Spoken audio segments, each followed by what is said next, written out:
Chapter 3. At 12:30 next day, Lord Henry Wotton strolled from Curzon Street over to the Albany to call on his uncle, Lord Fermor, a genial if somewhat rough-mannered old bachelor, whom the outside world called selfish because it derived no particular benefit from him, but who was considered generous by society, as he fed the people who amused him.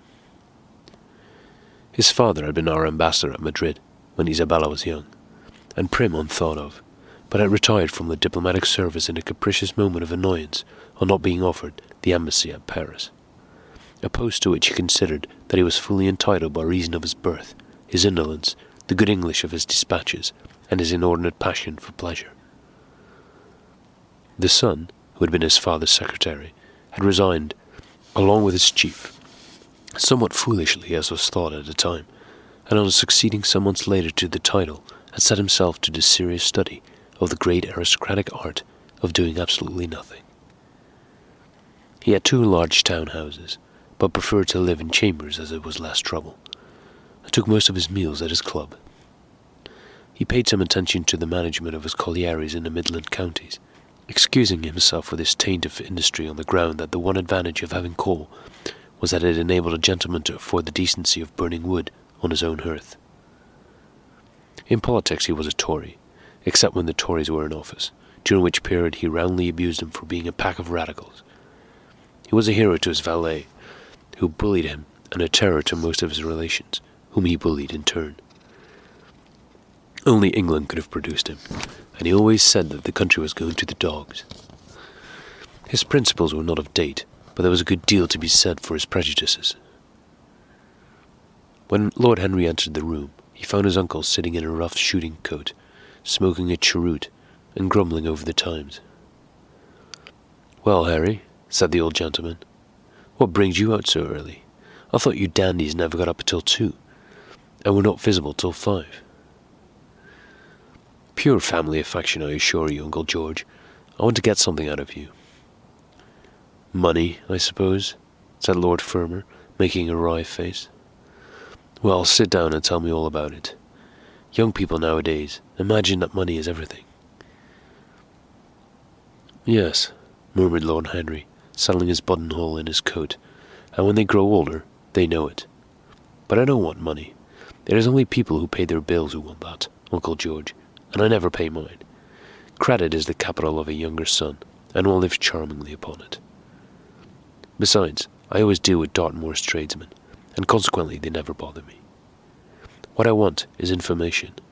Not useful information, of course. Useless information.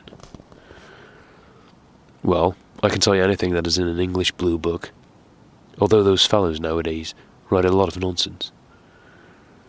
When I was in the diplomatic, things were much better. But I hear they let him in now by examination. What can you expect? Examinations, sir, are pure humbug from beginning to end. If a man is a gentleman, he knows quite enough, and if he's not a gentleman, whatever he knows is bad for him."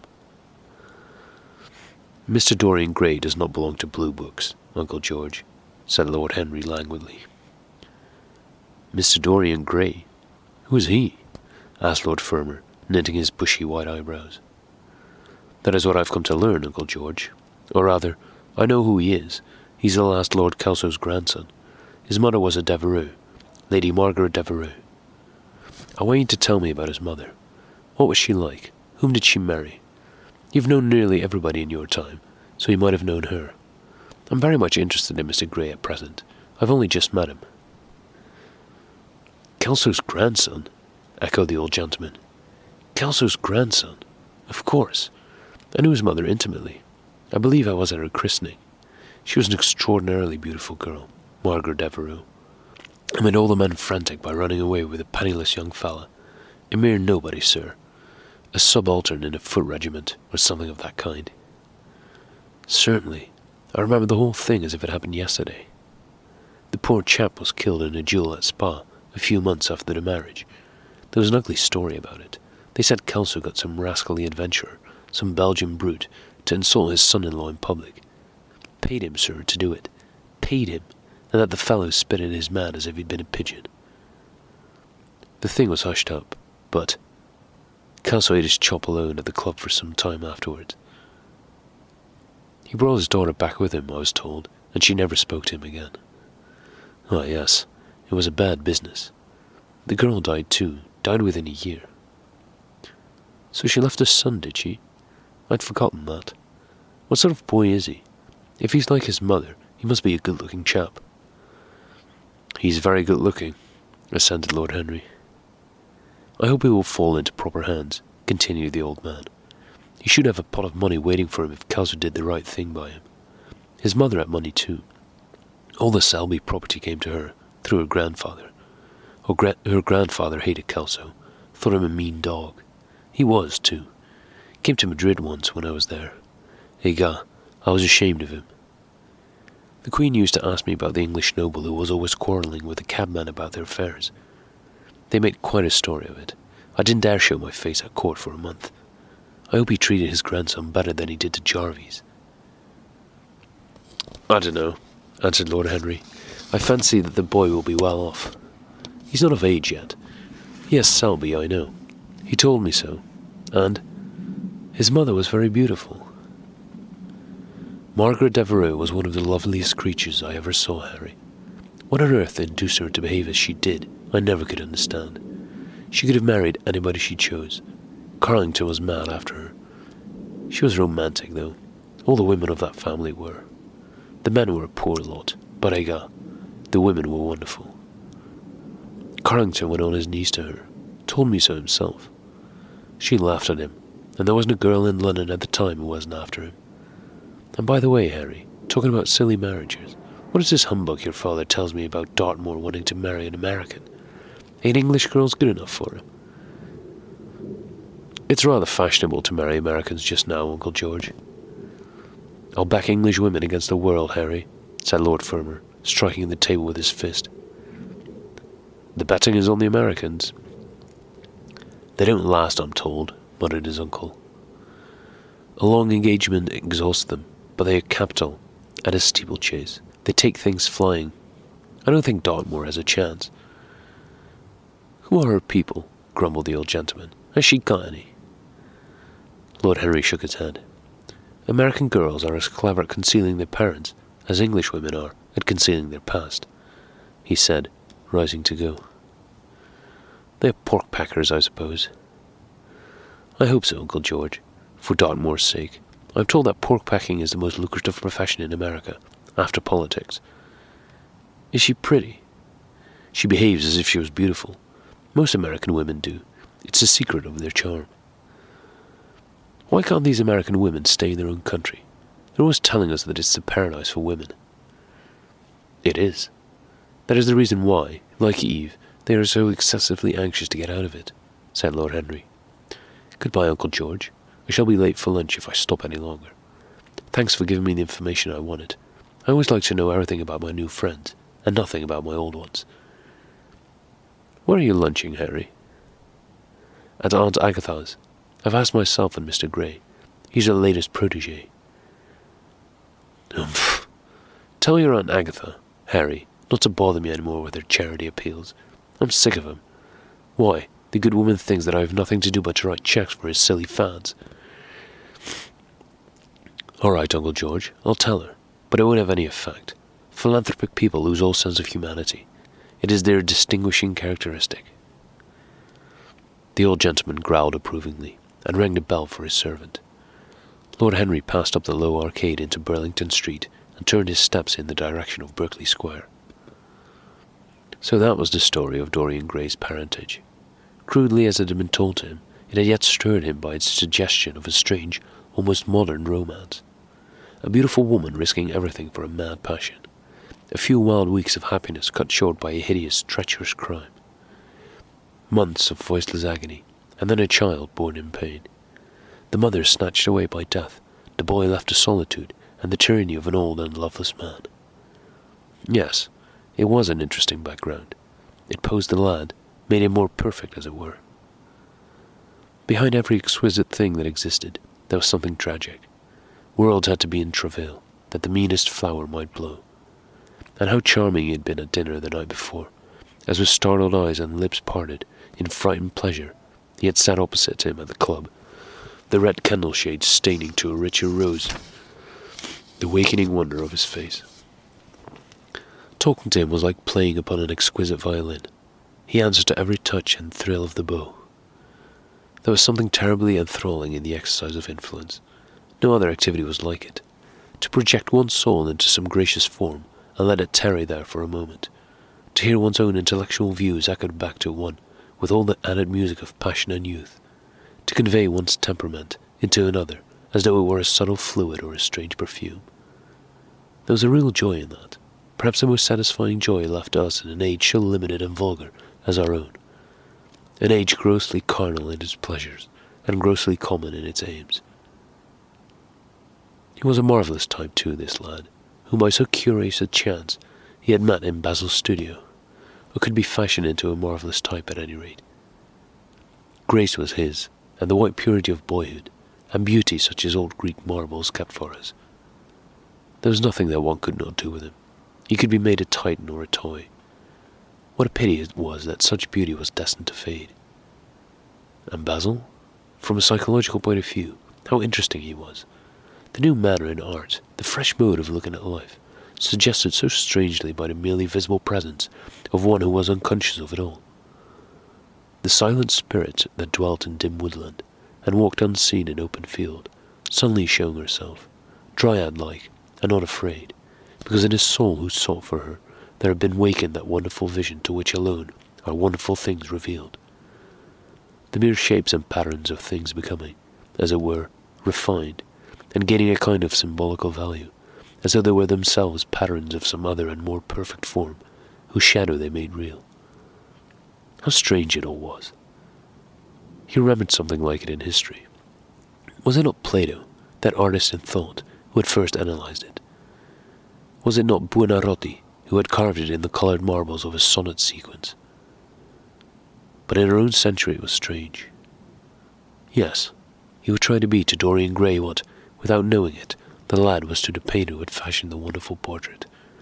He would seek to dominate him, had already indeed half done so. He would make that wonderful spirit his own. There was something fascinating in this son of love and death. Suddenly he stopped and glanced up at the houses. He found that he had passed his aunt some distance, and smiling to himself, turned back. When he entered the somewhat sombre hall, the butler told him that he had gone into lunch. He gave one of the footmen his hat and stick, and passed into the dining room. "Late as usual, Harry?" cried his aunt, shaking her head at him. He invented a facile excuse, and having taken the vacant seat next to her, looked round to see who was there. Dorian bowed to him shyly from the end of the table, a flush of pleasure stealing into his cheek.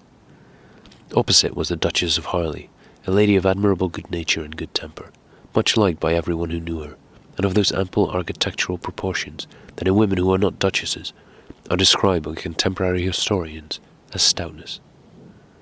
Next to her sat, on her right, Sir Thomas Burden, a radical member of Parliament, who followed his leader in public life, and in private life followed the best cooks, dining with the Tories, and thinking with the Liberals, in accordance with a wise and well-known rule. The post on her left was occupied by Mr. Erskine of Treadley, an old gentleman of considerable charm and culture, who had fallen, however, into bad habits of silence, having, as he explained once to Lady Agatha, said everything that he had to say before he was 30. His own neighbour was Mrs. Vandeleur, one of his aunt's oldest friends, a perfect saint amongst women, but so dreadfully dowdy that she reminded one of a badly bound hymn book. Fortunately for him, she had on the other side Lord Faudel, a most intelligent middle-aged mediocrity, as bald as ministerial statement in the House of Commons, with whom she was conversing in that intensely earnest manner, which is the one unpardonable error, as he remarked once himself, that all really good people fall into, and from which none of them ever quite escape. "We're talking about poor Dartmoor, Lord Henry," cried the Duchess, nodding pleasantly to him across the table. "Do you think he will really marry this fascinating young person?" "I believe she has made up her mind to propose to him, Duchess." "How dreadful!" exclaimed Lady Agatha. "Really, someone should interfere." "I am told, on excellent authority, that her father keeps an American dry goods store," said Sir Thomas Borden, looking supercilious. My uncle has already suggested pork packing, Sir Thomas. Dry goods? What are American dry goods? Asked the Duchess, raising her large hands in wonder and accentuating the verb. American novels, answered Lord Henry, helping himself to some quail. The Duchess looked puzzled. Don't mind him, my dear, whispered Lady Agatha. He never means anything that he says. When America was discovered, said the Radical member, and he began to give some wearisome facts. Like all people who try to exhaust a subject, he exhausted his listeners. The Duchess sighed, and exercised the privilege of interruption. I wish to goodness it never had been discovered at all, she exclaimed. Really, our girls have no chance nowadays. It is most unfair.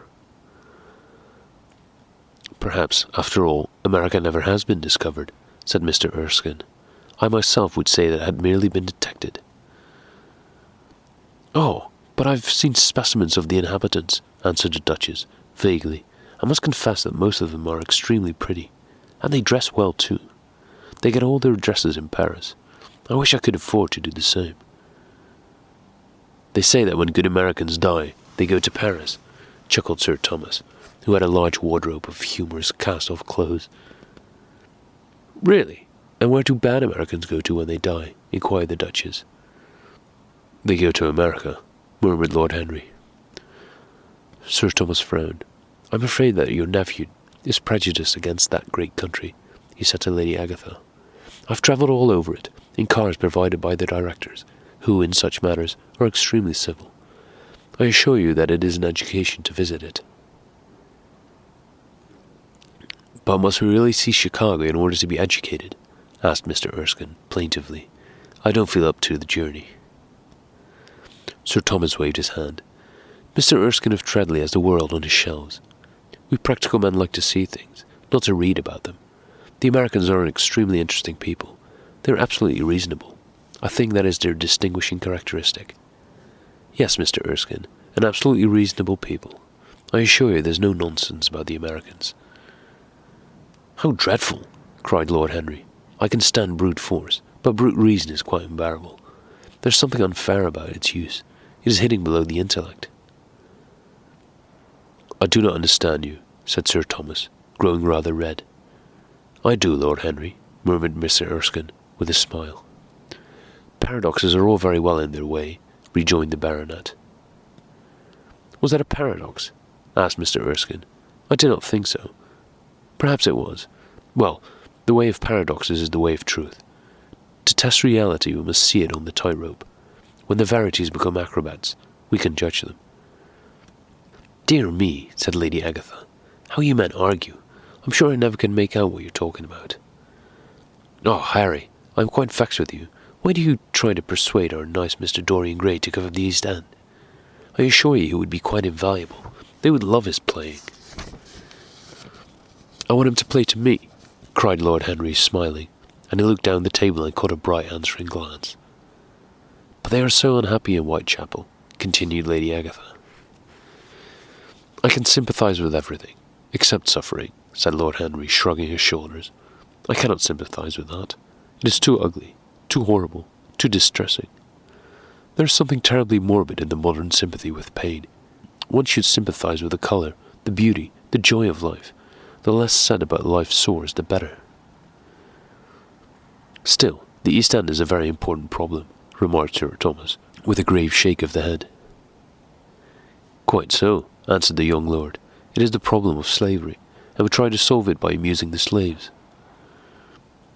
The politician looked at him keenly. What change do you propose, then? He asked.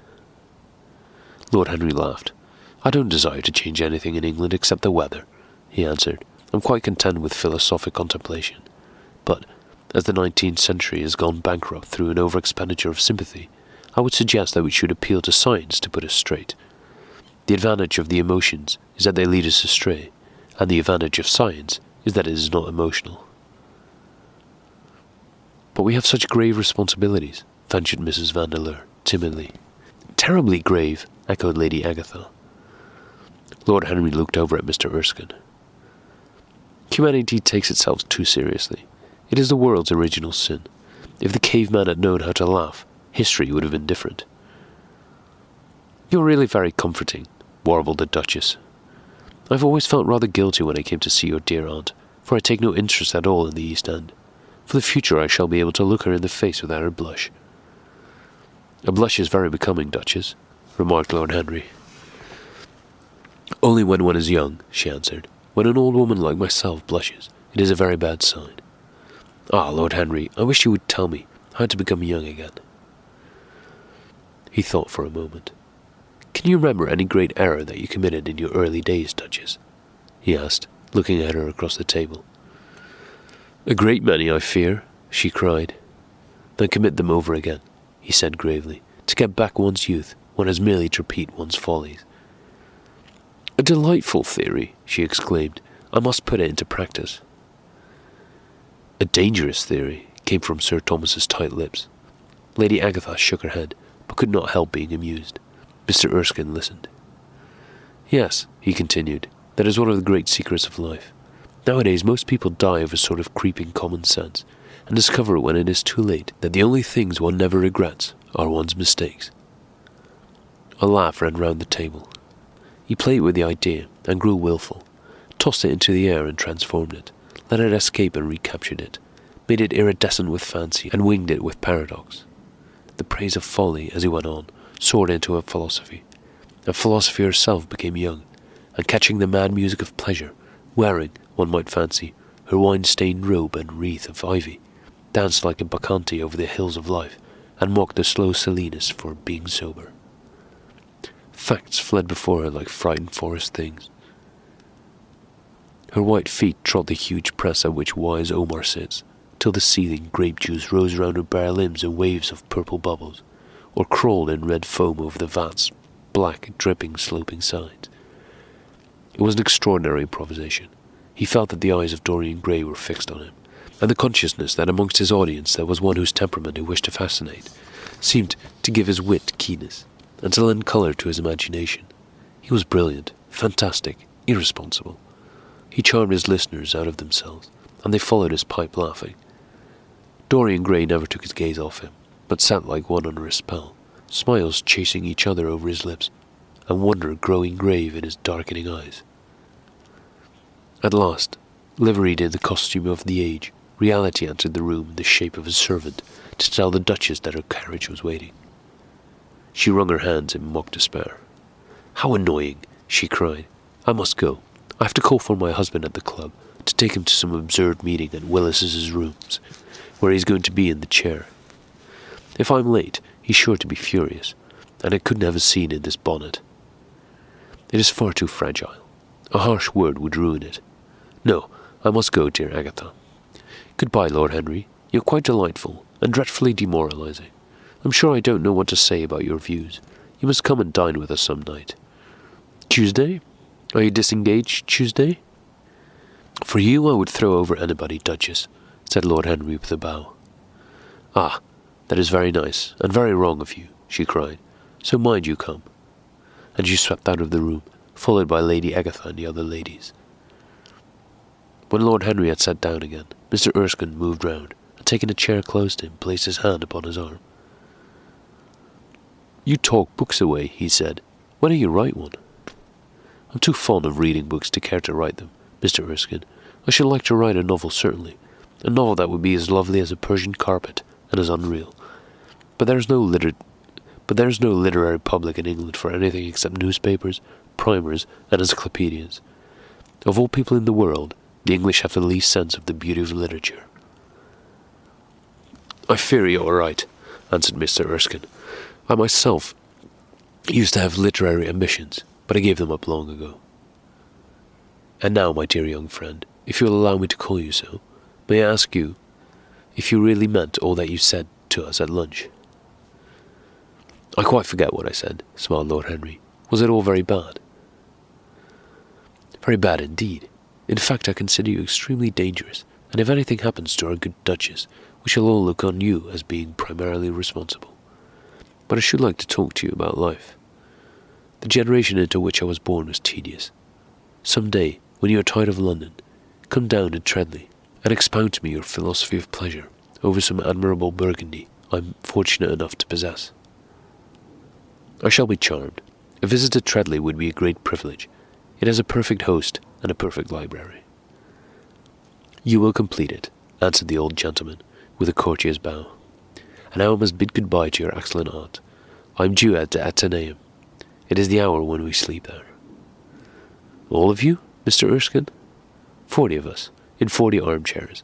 We are practicing for an English Academy of Letters." Lord Henry laughed and rose. "I'm going to the park," he cried. As he was passing out of the door, Dorian Gray touched him on the arm. "Let me come with you," he murmured. "But I thought you had promised Basil Hallward to go and see him," answered Lord Henry. "I would sooner come with you. Yes, I feel I must come with you. Do let me, and you will promise to talk to me all the time. No one talks so wonderfully as you do." "Ah, I've talked quite enough for today," said Lord Henry, smiling. "All I want now is to look at life. You may come and look at it with me, if you care to."